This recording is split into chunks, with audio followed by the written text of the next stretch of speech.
speed. We're known for throwing loads of money at super lightweight components, training extra hard, or even skipping a session in the pub sometimes. Neil, I don't think you've ever skipped a session in the pub. I think I did once in 2003 maybe. But something we're always looking for is trying to find the fastest way of riding down a trail. But are we missing the easiest answer? Are we riding the fastest bikes for the trail? So, what we have here, 3 bikes, and we're going to put them to the test.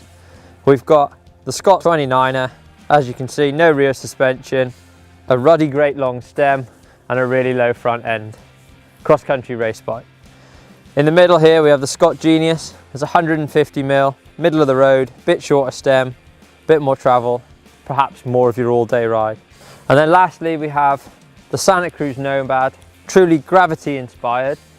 You've got 165 rear travel, 160 up front, big tyres. You can see the bars are higher, head angle's way slacker. So this is for really when it gets really rough and technical.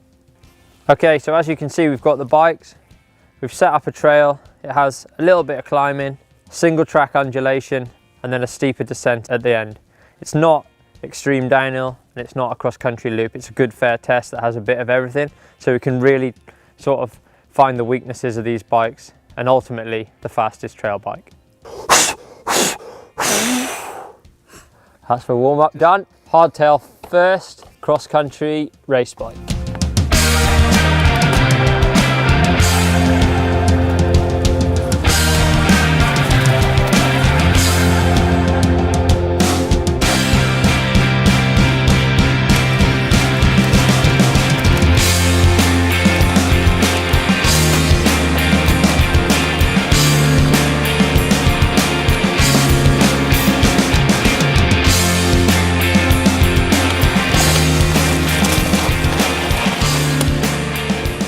Well, that was interesting.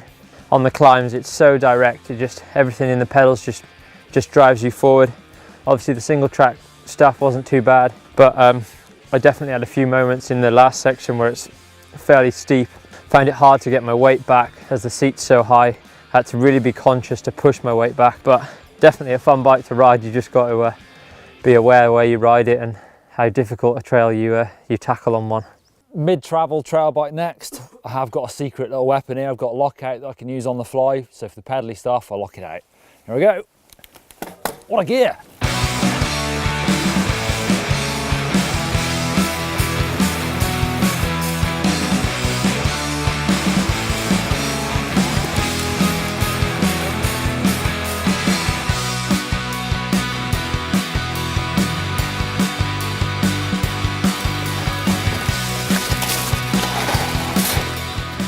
So, mid-travel trail bike, still felt really agile on the climbs, still pretty fast, and definitely on the sort of single tracky, not up, not down, felt really, really fast.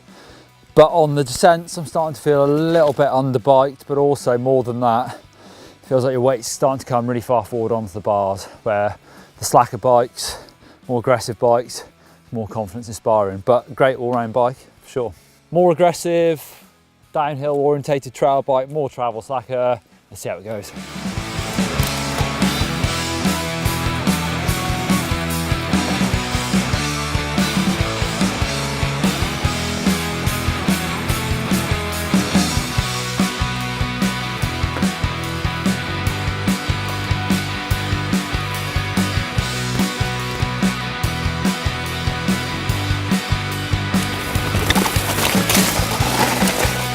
Wow. So the long travel trail bike definitely feels that bit more sluggish on the climbs, but on the downhill side of it, it's definitely more confidence inspiring, more travel, feels like you're getting more grip. So do I make enough up on the downs and I lose on the ups? The clock will tell us everything really. Back in the pub now, so let's have a look at the times. Starting with the hardtail, the Scott Spark, that comes in at 2 minutes 5. Moving on to the mid-travel Scott Genius, that is actually quite a lot faster, 1:57, so that's 8 seconds faster on the mid-travel bike. I guess that's to be expected.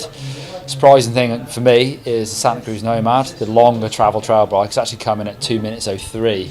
So it's not actually that much quicker than the hardtail on that track, which is definitely a surprise, but that trail had a bit of everything, I guess more flat and undulating than downhill, but I'd expect that to be a bit quicker. But the obvious winner is the Genius, the mid-travel bike. Yeah, by quite a long margin as well, I think it's fair to say.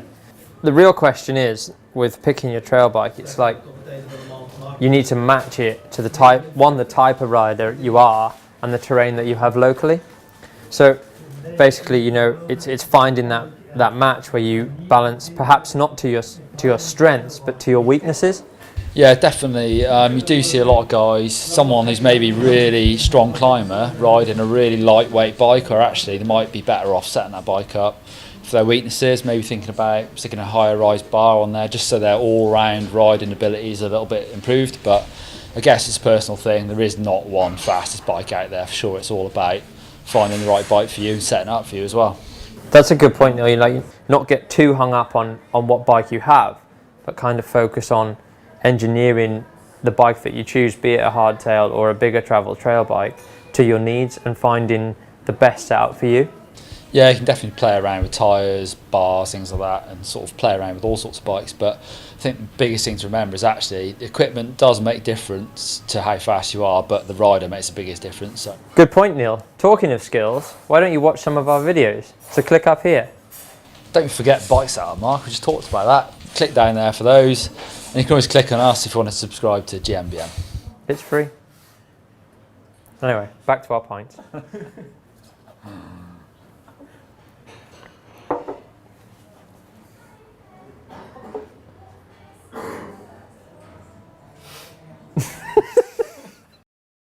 As a typical mountain biker, I'm always searching for that speed. We're known for throwing loads of money at super lightweight components, training extra hard, or even skipping a session in the pub sometimes.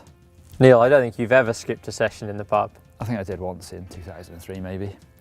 But something we're always looking for is trying to find the fastest way of riding down a trail. But are we missing the easiest answer? Are we riding the fastest bikes for the trail? So, what we have here, 3 bikes, and we're going to put them to the test.